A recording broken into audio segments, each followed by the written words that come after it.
Hello everybody! Earthshatter has the highest damage potential out of every single slam in Path of Exile. Here's how it works. When you attack, your character will slam the ground. This is called the impact, and a number of fissures will then travel outwards in a roughly circular fashion until reaching a maximum travel distance whereby spikes will erupt from the ground. Now, both Earthshatter's impact and its spikes deal damage in an area. However, the spikes do nothing initially and require one of two methods to actually detonate. First, you can either attack with any different slam skill, anything other than Earthshatter, or second, and far more reasonably, you can simply perform a Warcry. Slams and Warcries already go hand in hand with one another due to a mechanic called exertion. The majority of Warcries state that they exert a number of attacks, giving them some sort of extra bonus, such as more area with Seismic Cry or more damage with Intimidating Cry. Therefore, since Warcries already provide potent benefits to Earthshatter via their exertions, it's a no-brainer to also use them as its spike detonation method. So now, the name of the game is to get our Warcries to the point where they buff Earthshatter as much as possible and also are off of cooldown fast enough to then detonate the spikes. Thankfully, in patch 3.25, the Settlers League, we received a few changes to do exactly that. First, auto exertion. This skill gem changes any linked Warcries from manual to automatic activation at the cost of reserving 15% of your mana pool per Warcry and removing every benefit that they provide aside from their exertions, hence the name. The second change were the Warcries themselves. Now, as you may have already picked up on when I described auto exertion, Warcries have two separate components, their exertion effect and their buff effect. You can perform a Warcry solely for its buff effect, think of that like a temporary aura of some sort, and then never use it for the exertion bonus, which the opposite is also true. So, in patch 3.25, every single Warcry was changed in some aspect, with the majority of them receiving changes to both their exertion and buff effects. And these changes were basically just straight up buffs. Take Seismic Cry, for example. The previous buff effect made it easier to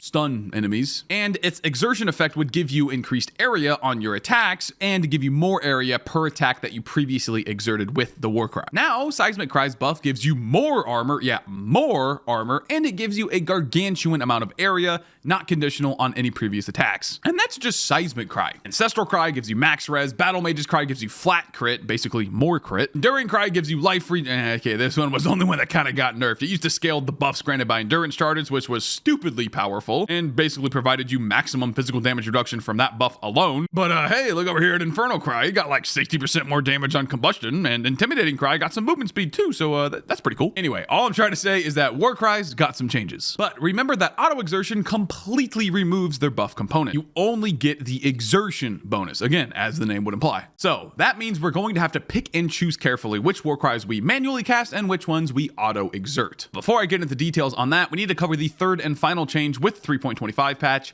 overexertion support. This thing is absolutely busted. If you're watching at a future date and it has not been nerfed yet, I would be genuinely shocked. Overexertion provides the single largest damage increase of all support gems in the entire game, minus maybe like returning projectiles. Haha, good thing you guys only have like 18 more ways to get returning projectiles in your build. All you projectile dudes out there, yeah, good one. You have like every single power increase known to mankind. That's really cool, man. Hey, at least we got like more damage on our build, you know what I'm saying? Melee build's eating pretty good, you know what I'm saying? This baby grants a whopping 18% more damage per Warcry. This means that if you have 5 different exerts on your attack, which is not very hard to achieve, this little dude alone is giving you 90% more damage. And on top of that, it slaps in another 10% more for free. And the best part, that 10% is a separate multiplier. At least if we read this skill gem like every other skill gem in the game, whereas 2 lines are totally separate calculations. That is more than double your damage from one gem. Even a max level, heck, even a corrupted max level awakened gem doesn't provide that much damage. An overexertion over here is just a regular gem that you get over in Act 4.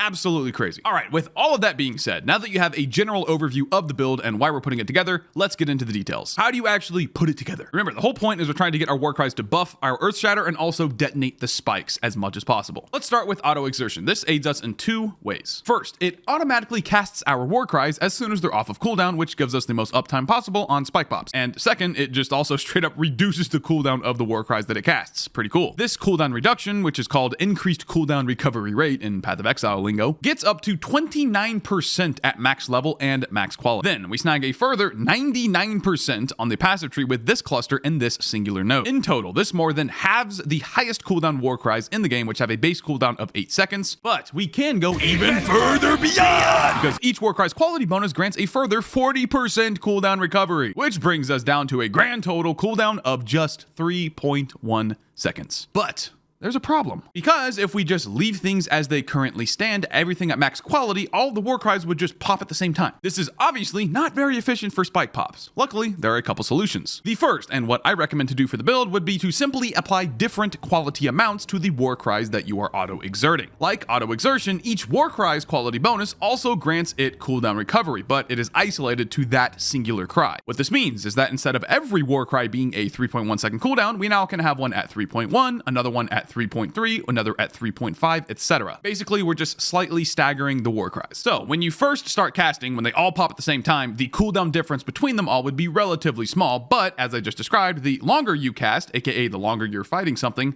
the greater the cooldown discrepancy would become, and thus the more frequent spike pops. Just think about it like this. When you enter a zone initially, all of your Warcries will proc simultaneously because of auto-exert. Then the one Warcry at 20% quality will recover at the 3.1 second mark. Then another one at 4% quality, for example, would recover at the 3.5 second mark. But the next time that both of them would activate, for the 20%, that would be at 6.2 seconds, while the 4% would be at 7 seconds. Notice that discrepancy is getting bigger. Basically, if my math is correct, the Warcries should line up perfectly again about every 9 casts or so, which gives us plenty of staggered casts in between, which help us pop the spikes. And this gets even better the more Warcries you have at different cooldowns. But there is another and far simpler solution to this problem: General's Cry. For whatever reason, this guy has a base cooldown of just 3 seconds, not 8, 3. This means that at the same level of cooldown recovery rate, General's Cry has a cooldown of just under 1.4 seconds. However, General's Cry does nothing to exert Earthshatter. Its exertion effects only apply to attacks used by the Mirage Warriors that it spawns, which those guys basically do nothing for us. We don't care about their attacks. So the solution is to use a Warcry that doesn't actually exert your attacks, which, if you remember the over-exertion support, it's not very ideal. Now, given these two options, either staggering the quality on your Warcries or just using General's Cry, all you have to do is ask this question: am I popping my Earthshatter spikes enough in this current setup? To me, after testing both setups with this build, the answer is yes to both. Therefore, personally, I'm going to run with the staggered quality. However, again, you can just use General's Cry and remove all of the ambiguity. Now, that was a lot of words, I understand, trust me, but guess what? That was the hardest part of the build. Congratulations if you made it. Let's dive into more details, which should be much easier to digest. If you think you already have a pretty good grasp of what's going on, go ahead and check the description for the Path of Building link. You can find all the different setups for this build. I have 2 in-game setups written up, one that's more tanky, one that has more damage, so you can work towards things on there. There's also a complete leveling section that I've written up here under the notes tab, so go ahead and check that out. And don't forget to stop by twitch.tv/Woolie Gaming if you have any specific questions. All right, anyway, for the rest of you, let's dive into the details. Starting with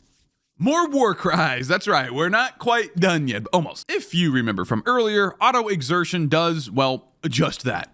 It exerts, as in only exerts. And Warcries have both an exertion and a buff effect, and some of their buff effects are actually quite good. Therefore, we need to figure out which Warcries we want to manually cast to get both their exertion and their buff effect versus those that we want to automatically cast for only the exertion. This is the setup that I've found the most success with: Seismic, Intimidating, Infernal, and Battle Mage's Cry on auto-exert, and only Rallying Cry on manual cast. While I could toss in something like Seismic on a manual cast as well, or heck, even Enduring Cry for its buff, I'm lazy. I just want to press as few buttons as I possibly can while still being relatively efficient. Thus, a single manual Warcry. Now, the reason I specifically chose Rallying Cry is because its buff effect is quite potent. Essentially, Rallying Cry grants extra damage based on your total weapon's damage. You can think of this added damage as the same of the mods that you'd see on your rings or your amulets, but just way higher in value, and it grants you this damage based on the power of the Warcry, which power is just based on how many and what type of enemies are nearby. All in all, just think of Rallying Cry as the more enemies and the stronger enemies that are around, I deal more damage. And if we were to run Rallying Cry in our auto-exert setup, we would lose that damage bonus entirely. Now, only manually casting a single Warcry does come with the downside of reserving more of our mana. Remember, each auto-exert Warcry is 15%, but it's a worthwhile trade-off in my opinion for that extra quality of life. You definitely swap things around though, especially if you don't mind more buttons to press. Also, the reason why we're running Battle Mage's Cry in the first place, while we're also running Resolute Technique, there's a bit of an issue here, no? Is because over-exertion support only cares if the attack is exerted, not if the exert is actually actually doing anything. And as it currently stands, there actually aren't any other Warcries who provide a useful exertion bonus past Intimidating, Seismic, Infernal, and Rallying, so we just slap in Battle Mage's Cry because we have the room for it, and it still exerts our attacks for overexertion.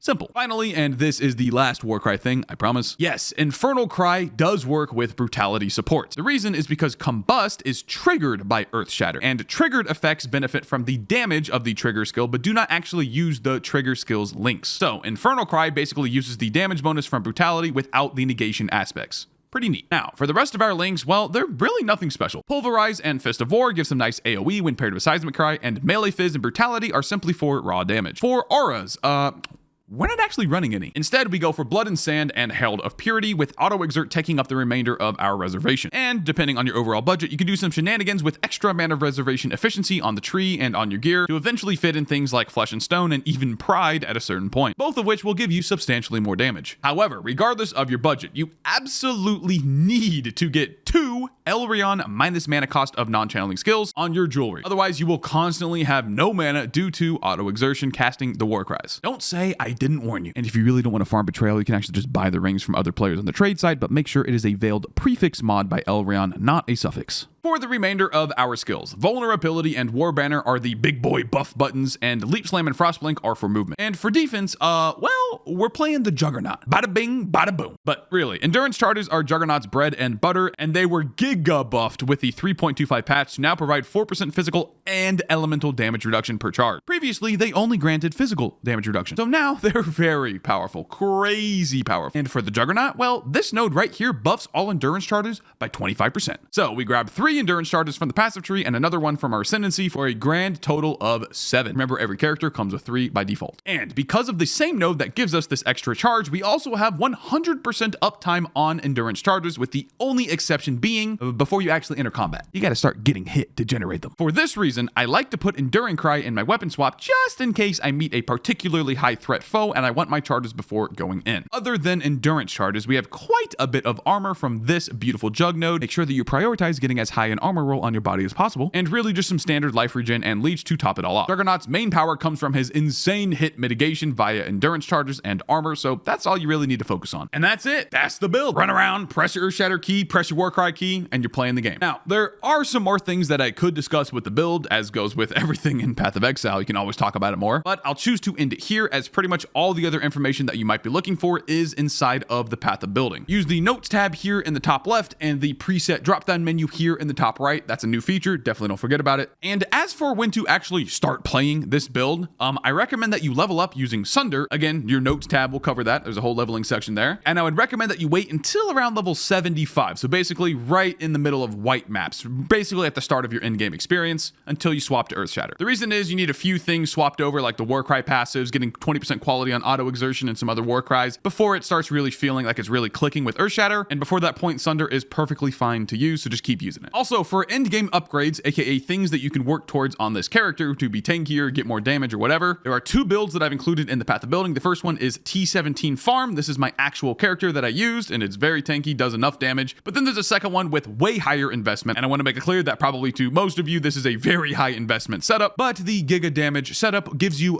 exactly what its name would imply. And finally, if your answer to the question of what is your budget is simply just yes, then there's no reason why you can't get the best of both worlds. Go ahead and get your Giga Damage, cap your spell suppress, get a +1 endurance implicit ring with a Calandra's touch. The world is your oyster. Finally, note that the damage for this build in Path of Building is dictated by both the impact of Earthshatter plus any spikes that are overlapping the target. And you can have up to 18 spikes on the ground at the same time. Keep that in mind. Anyway, that's all I have for you guys. If you have any questions, go ahead and leave a comment on this video. I read them all, I promise. Also, feel free to stop by my stream and ask me things at twitch.tv/WoolieGaming. Thank you for watching, and I'll see you in the next video.